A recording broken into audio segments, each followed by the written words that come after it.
Hotep, brothers and sisters, this is Pastor and Chief Elder Ray Hagins, also known as Sa-Ra Unkotep Ma'akaru Setepenra of the African Village in St. Louis, Missouri.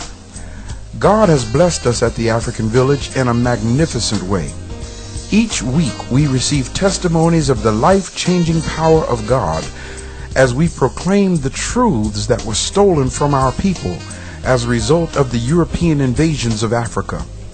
Brothers and sisters, because of the working of God in this ministry, many who were blind due to the miseducation of the mind can now see.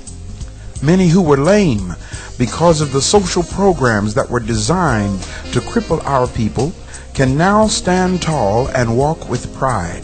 And yes, many who were bound by the shackles of injustice and low self-esteem have been set free. Yes, brothers and sisters, God is doing many marvelous things at the African Village. And now I want you to hear one of the powerful messages that God gave to me for the liberation, resurrection, and empowerment of our people. And I pray that as you listen to this message, that God would touch your heart in an awesome and powerful way. Hotep.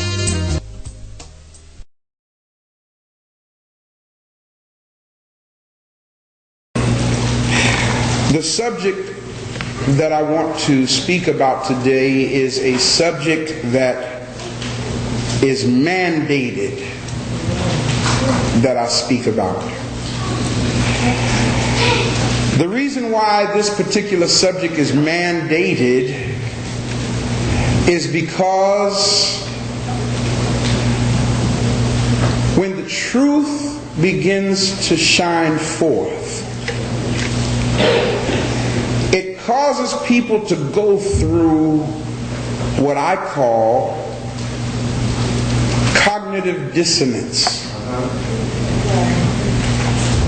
What that means is when your mind has been molded and shaped to think a certain way, and then all of a sudden, seemingly out of nowhere, here comes something that literally cancels out what you've been made to believe. It's only natural that the human mind says,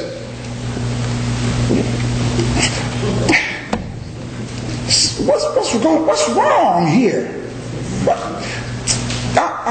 Something ain't right. You know, and in the last week and a half, I have had to answer more questions, not so much really from you who are here, but from people who are watching our television show, from people who are listening to our radio program, from y'all's friends. That y'all get the tapes and give the tapes to them, and then they hear that which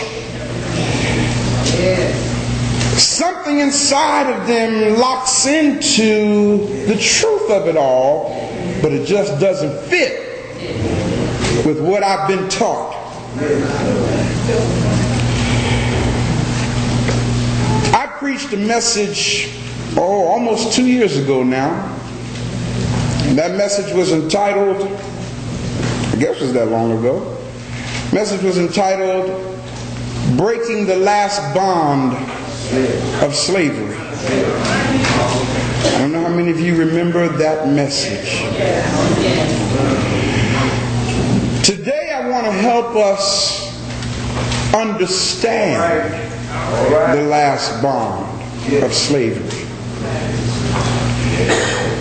And I hope that this tape, this message, will serve as a reference tool for those who are still in the process of coming out of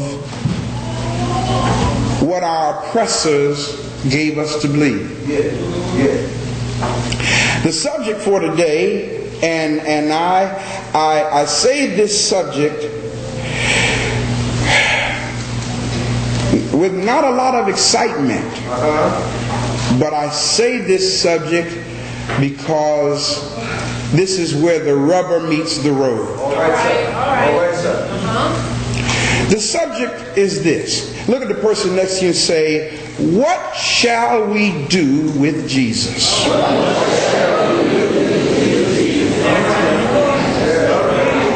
Yes, sir. This is where the rubber meets the road. What shall we do with Jesus? Why is that question so important? Now, I'm going to have to really take my time and talk slow in this message, okay?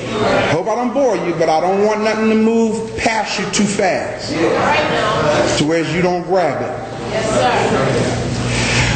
Why would this question be so important? Why?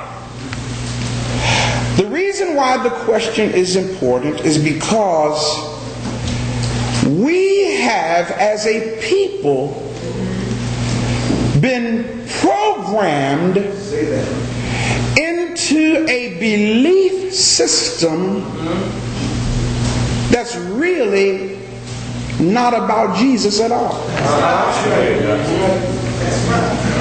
Follow what I'm saying now? You have been taught that the person in the belief system is a person named Jesus.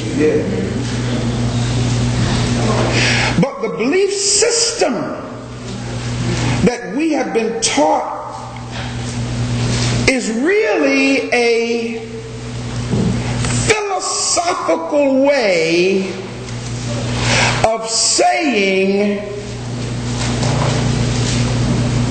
that you can be that which you know you shouldn't be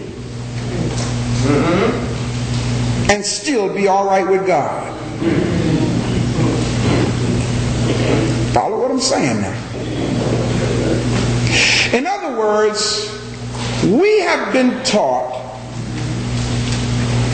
that a man named Jesus bled on Calvary. And why did he bleed on Calvary? To pay the price.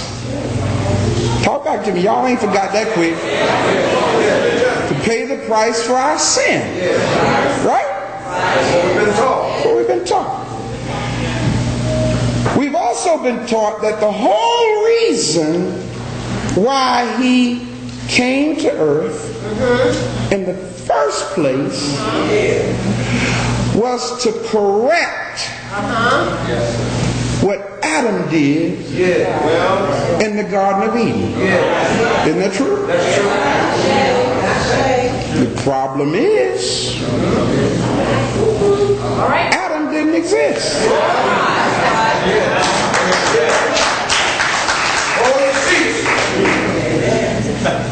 So now if Adam didn't exist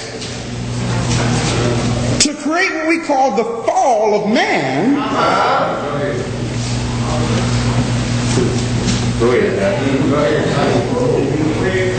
but here's the thing. The whole Western world are taught in most schools and churches that Jesus Christ was a historical figure. The most enduring and profound controversy on this subject is whether or not a man named Jesus Christ ever really existed. Now I told y'all I'm going to have to talk slow.